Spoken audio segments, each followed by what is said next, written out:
Hi everyone.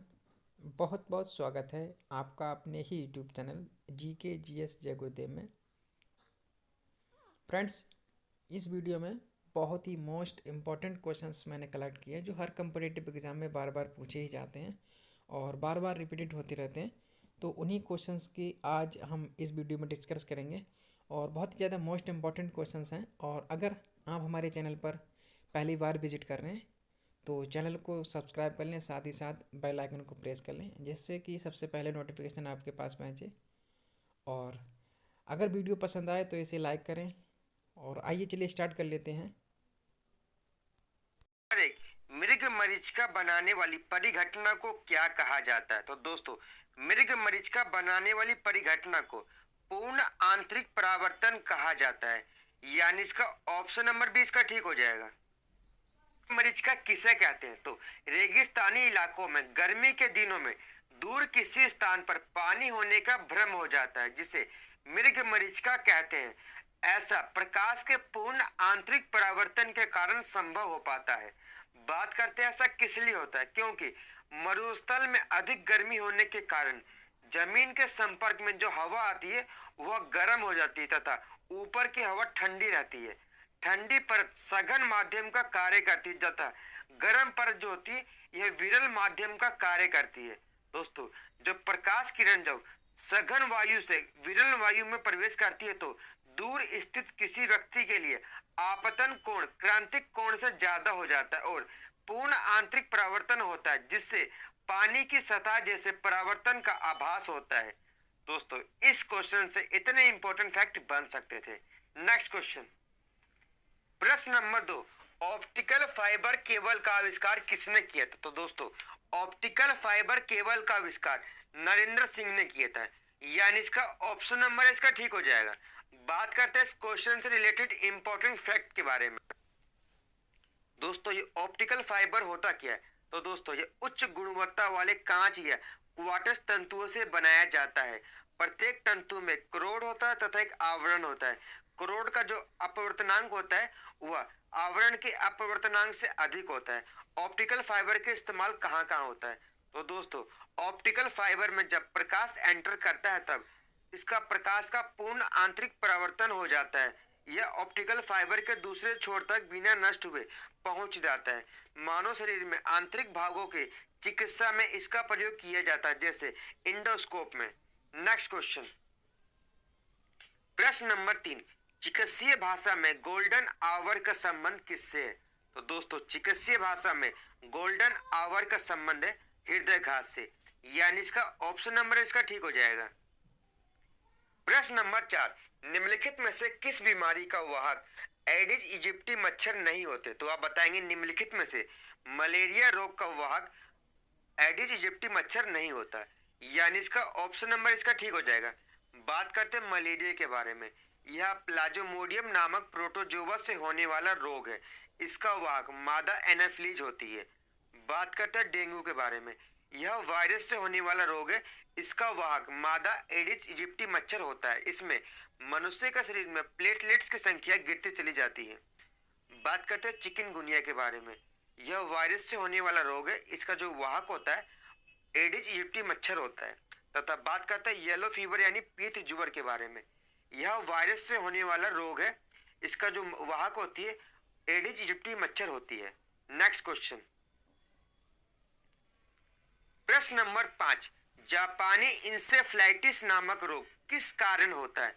तो दोस्तों, जापानी इंसेफ्लाइटिस नामक जो रोग होता है यह विषाणु यानी वायरस के कारण होता है। इसका ऑप्शन नंबर 20 का ठीक हो जाएगा। दोस्तों, जापानी इंसेफ्लाइटिस ये रोग विषाणु जनित रोग होता है। इस रोग का उद्गम सर्वप्रथम जापान में हुआ था। इसी कारण से इसे जापानी इंसेफ्लाइटिस रोग कहा जाता है। यह रोग क्यूलेक्स प्रजाति के मच्छरों के द्वारा होता है तथा यह रोग सुअरों के माध्यम से भी फैलता है। धान के खेत में क्यूलेक्स मच्छर के पनपने के लिए उपयुक्त स्थान होता है। नेक्स्ट क्वेश्चन, प्रश्न नंबर 6, निम्नलिखित में से कौन सा रोग जीवाणु द्वारा नहीं होता? तो दोस्तों, निम्नलिखित में से आपको उस ऑप्शन का चयन करना है जो जीवाणु द्वारा नहीं होता। दोस्तों पीलिया जो होता है ये विषाणु द्वारा रोग होता है, बाकी सभी हैजा, निमोनिया और टाइफाइड ये सभी जीवाणुओं द्वारा फैलने वाले रोग हैं। नेक्स्ट क्वेश्चन, प्रश्न नंबर 7, वाहनों की हेडलाइट में प्रयुक्त दर्पण कौन सा होता है? तो दोस्तों वाहनों की हेडलाइट में प्रयुक्त दर्पण होता है अवतल दर्पण, यानी इसका ऑप्शन नंबर डी इसका ठीक हो जाएगा। दोस्तों अवतल दर्पण को कॉनकेव मिरर कहा जाता है। इसका प्रयोग दंत चिकित्सक अवतल दर्पण का प्रयोग करता है तथा वाहनों के हेडलाइट में इसका प्रयोग किया जाता है। नेक्स्ट क्वेश्चन, प्रश्न नंबर 8, निम्नलिखित में से कौन गर्म पानी के कुंडों, गहरे समुद्र तट और कंदरा और अंटार्कटिका की बर्फ जैसे जीवन यापन हेतु अति जटिल निवास स्थान में भी निवास कर सकता है? तो दोस्तों निम्नलिखित में से जीवाणु जो होता है ये हर प्रकार के स्थान में निवास कर सकता है, यानी इसका ऑप्शन नंबर 20 का ठीक हो जाएगा। दोस्तों यह क्वेश्चन रेलवे एएलपी 2018 में पूछा गया क्वेश्चन है। नेक्स्ट क्वेश्चन, प्रश्न नंबर 9, कूलम्ब का नियम क्या कहता है? तो दोस्तों कूलम्ब का नियम कहता है दो बिंदु आवेशों के मध्य आकर्षण के बल का परिणाम दो आवेशों की मात्रा के अनुक्रमानुपाती होता है और उनके बीच की दूरी के वर्ग के इनवर्सली प्रोपोर्शनल होता है, यानी इसका ऑप्शन नंबर इसका ठीक हो जाएगा। दोस्तों यह क्वेश्चन रेलवे एएलपी 2018 में पूछा गया क्वेश्चन है। नेक्स्ट क्वेश्चन, प्रश्न नंबर 10, निम्नलिखित में से कौन सी गैस चूने के पानी को दूधिया बना देती है? दोस्तों निम्नलिखित में से कार्बन डाइऑक्साइड गैस जो होती है यह चूने के पानी को दूधिया बना देती है, यानी इसका ऑप्शन नंबर इसका ठीक हो जाएगा। नेक्स्ट क्वेश्चन, प्रश्न नंबर 11, वर्तमान में भारत का परमाणु ऊर्जा कार्यक्रम कौन से चरण में है? तो दोस्तों वर्तमान में भारत का जो परमाणु ऊर्जा कार्यक्रम है वो दूसरे चरण में है, यानी इसका ऑप्शन नंबर 20 का ठीक हो जाएगा। दोस्तों वर्तमान में भारत का परमाणु ऊर्जा कार्यक्रम दूसरे चरण में स्थित है और थोरियम के उपयोग संबंधित तीसरे चरण के लिए काफी कार्य हो चुका है, यानी वर्तमान में भारत का जो ऊर्जा कार्यक्रम यानी परमाणु ऊर्जा कार्यक्रम है वो दूसरे चरण में है, परंतु बहुत जल्द वो तीसरे चरण में कार्य प्रगति पर है। नेक्स्ट क्वेश्चन, प्रश्न नंबर 12, टेबल लैंप के शेडो में किस दर्पण का प्रयोग किया जाता है? तो आप बताएंगे टेबल लैंप के शेडो में कॉन्वेक्स मिरर यानी उत्तल दर्पण का प्रयोग किया जाता है, यानी इसका ऑप्शन नंबर इसका ठीक हो जाएगा। दोस्तों उत्तल दर्पण का प्रयोग और कहाँ किया जाता है? तो स्कूटर, मोटर कार आदि वाहनों में साइड मिरर के रूप में उत्तल दर्पण का प्रयोग किया जाता है। बात करते हैं अवतल दर्पण के बारे में यानी कॉनकेव मिरर के बारे में। दंत चिकित्सक अवतल दर्पण का प्रयोग करता है। बात करते हैं समतल दर्पण के बारे में। दोस्तों चेहरा देखने में इसका प्रयोग किया जाता है। नेक्स्ट क्वेश्चन, प्रश्न नंबर 13, हवाई अड्डों पर वायुयानों को दिशा निर्देशित करने में प्रयोग किया जाता है? तो दोस्तों हवाई अड्डों पर वायुयानों को दिशा निर्देशित करने पे डॉपलर प्रभाव का प्रयोग किया जाता है, यानी इसका ऑप्शन नंबर इसका ठीक हो जाएगा। दोस्तों तारों तथा गैलेक्सी की गति का अनुमान लगाने में डॉपलर प्रभाव का प्रयोग किया जाता है तथा जल के भीतर चलती पनडुब्बी का पता इसकी विधि द्वारा लगाया जाता है। इसका उपयोग उड़ते हुए वायुयान की गति का अनुमान लगाने में भी किया जाता है। नेक्स्ट क्वेश्चन, प्रश्न नंबर 14, एंथ्रेसिस नामक जीवाणु की खोज किसके द्वारा की गई थी? तो दोस्तों एंथ्रेसिस नामक जीवाणु की खोज रॉबर्ट कोच के द्वारा की गई थी। दोस्तों रॉबर्ट कोच ने 1876 ईस्वी में बैसिलिस एंथ्रेसिस नामक जीवाणु की खोज की थी। बात करते हैं लुई पास्चर के बारे में। दोस्तों लुई पास्चर ने पास्चराइजेशन तकनीक की खोज की थी। बात करते हैं अलेक्जेंडर फ्लेमिंग के बारे में। दोस्तों अलेक्जेंडर फ्लेमिंग ने 1929 में पेंसिलिन की। प्रश्न नंबर 15, गति के दूसरे समीकरण द्वारा किसके बीच संबंध को दर्शाया जाता है? तो दोस्तों गति के दूसरे समीकरण द्वारा समय और स्थान यानी स्थान और समय के बीच में दर्शाया जाता है, यानी इसका ऑप्शन नंबर 20 का ठीक हो जाएगा। Next question,